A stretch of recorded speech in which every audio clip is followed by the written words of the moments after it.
আমি হাতে মাখা মুসুরির ডাল রান্না করব।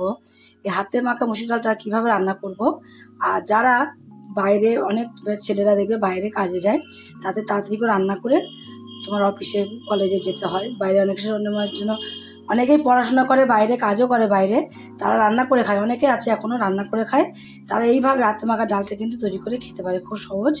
আর আজকে আমি সেই হাতে মাখা ডালটা আজকে আমি কীভাবে রান্না করব, তোমরা প্রথম থেকে শেষ পর্যন্ত পুরো ভিডিওটাকে দেখতে পারো।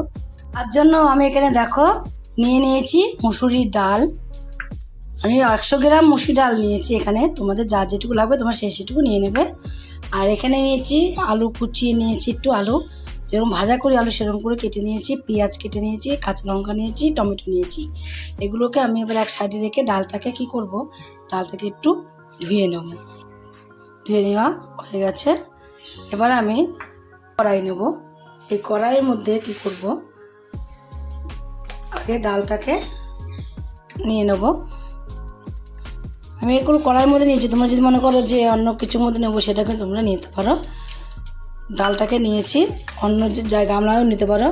নিয়ে এবার এর মধ্যে দিয়ে দেবো আলুগুলো, তারপর দিয়ে দেবো টমেটো কুচিগুলো, তারপর দিয়ে দেবো এখানে আমি পেঁয়াজ কুচি, তারপর দেবো লঙ্কা কুচি, দিয়ে দেবো এর মধ্যে লবণ, আর দেবো পরিমাণ মতো হলুদের গুঁড়ো, ধনের গুঁড়ো দেবো 1 চামচের হাফ চামচ, জিরের গুঁড়ো দেবো 1 চামচের হাফ চামচ, আর দেবো এখানে কাঁচা সর্ষের তেল। সব কিছু দিয়ে এভাবে আমি একটু হাত দিয়ে চেপে চেপে কিন্তু মেখে নিতে হবে। হাত দিয়ে চেপে চেপে একটু মেখে নেব। মেখে নিয়ে এটাকে আমি রেখে দেবো। তা আমি বেশিক্ষণ না রাখলে হবে, 10 মিনিট রাখলেই হবে। 10 মিনিটের মতন রেস্টে রেখে দেবো। ওইদিকে আমি ডালগুলোকে হাত দিয়ে মাখিয়ে ভালোভাবে সে এক সাইডে 10 মিনিট রেখে দিয়েছি রেস্টে। এখন 10 মিনিট হয়েও গেছে। আর এদিকে দেখো গ্যাসে আমি আরেকটা কড়াই বসিয়ে দিয়েছি। কড়াইটা একটু গরম করে নেব। আর যেই গরম হয়ে যাবে তখন দিয়ে দেবো অল্প করে, ওর মধ্যে তো তেল দিয়েছি, আর অল্প একটু সর্ষের তেল এর মধ্যে দিয়ে দেবো। এটা গরম হয়ে গেলে এখানে আমি 2টো শুকনো লঙ্কাকে একটু মধ্যে দিয়ে চিড়ে নিয়েছি, শুকনো লঙ্কা 2টো দিয়ে দেবো। আর দিয়ে দেবো অল্প করে একটু এখানে আমি দেখো গোটা জিরে, শুকনো লঙ্কাটাকে একটু ভেজে নেব। ফোড়নটা কিন্তু ভেজে নেওয়া হয়ে গেছে। যে ফোড়নটা ভাজা হয়ে যাবে এর মধ্যে এই মেখে রেখে ডালগুলো, আমি সেই মেখে রাখা ডালগুলোকে এর মধ্যে দিয়ে দেবো। তো ডালটাকে আমি দিয়ে দিয়েছি, আর সব কিছুই দিয়ে দিয়েছি এর মধ্যে। ডালের সঙ্গে যা যা মাখিয়েছিলাম পুরোটাই দিয়ে দিয়েছি। দিয়ে এইভাবে একটু নাড়াচাড়া দিয়ে নিতে হবে। 5 মিনিটের মতন একটু এইভাবে ডালটাকে আমি নাড়া দিয়ে রান্না করে নেবো। লবণ ওখানে মাখিয়ে রেখেছিলাম, মশলা মাখিয়ে রেখেছিলাম বলে কিন্তু তোমার এই পেঁয়াজ থেকে আলু থেকে একটু জল বেরোয়, সেই জলটাই একটু মানে টেনে টানিয়ে নেবো। এভাবে নাড়তে নাড়তে 5 মিনিট যেন জলটা না থাকে, ভালোভাবে একটু শুকিয়ে যায়, সেভাবে একটু টানিয়ে নেবো। আর দিতে দিতে দেখো যে এটা জলটা যে ছিল এটা জলটা কিন্তু শুকিয়ে গেছে। আর এখন প্রায় 5 মিনিট হয়েও গেছে। 5 মিনিটে আমি নাড়া দিচ্ছিলাম। দিতে দিতে দেখো ডালটা মনে হচ্ছে আধে সিদ্ধই হয়ে গেল নাড়তে নাড়তে। এবার এর মধ্যে আমি জল দেবো।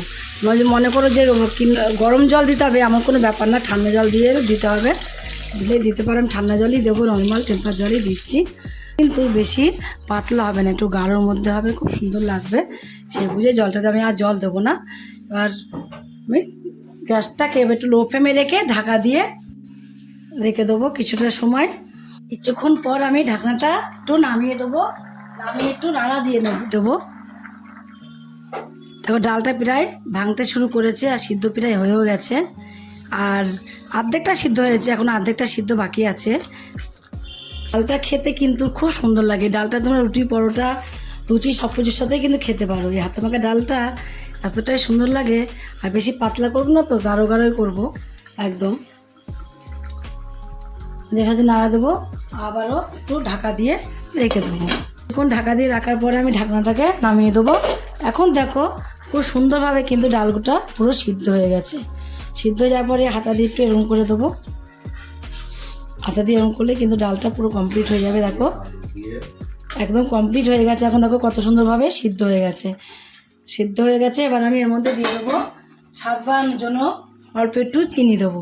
চিনিটা পরেই দিলাম। প্রথমে চিনি দিলে ডালটা একটু সিদ্ধ হতে চায় না, তার জন্য চিনিটা নামানোর আগে চিনিটা দিয়ে দিতে হবে। চিনিটা দিয়ে দিয়েছি, এবার নামিয়ে দেবো। তার আগে দিয়ে দেবো চিনিটা দিয়ে একটু নাড়াচাড়া দিয়ে নিয়েছি, দিয়ে এবার ধনেপাতা কুচিয়ে রেখেছিলাম, ধনেপাতা কুচিটা দিয়ে একদম কমপ্লিট হয়ে গেল আমার ডাল। এবার হাতে মাখা ডাল কমপ্লিট হয়ে গেছে, এবার নামিয়ে দেবো। নামিয়ে এইভাবে আমি গরম গরমই সার্ভ করে দেবো। তোমাদের আগেও বলেছি রুটি পরোটা তোমরা লুচি সব কিছুর সঙ্গে কিন্তু এই ডালটা খেতে পারো, ভাত সব কিছুর সঙ্গে ডালটা খেতে পারো। খেয়ে তোমাদের কাছে যদি ভালো লাগে আর তোমরা যদি ফেসবুক থেকে দেখো ফেসবুকের পেজটি ফলো করে দেবে, যদি ইউটিউব থেকে দেখো ইউটিউবের চ্যানেলটি সাবস্ক্রাইব করে দেবে, পাশে থাকা বেল আইকনটিটা প্রেস করতে ভুলবে না, তাহলে নতুন নতুন রেসিপিগুলো তোমাদের কাছে তাড়াতাড়ি পৌঁছে যাবে। আর আমার চ্যানেলে নতুন বন্ধু হয়ে থাকো, সাবস্ক্রাইব করে নিয়ে পেলে সাবস্ক্রাইবটা করে দেবে, সবার আগে তোমাদের কাছে নোটিফিকেশন ঢুকে যাবে। ছোট্ট করে লাইক করো, কমেন্ট করো, অনেক অনেক শেয়ার করো।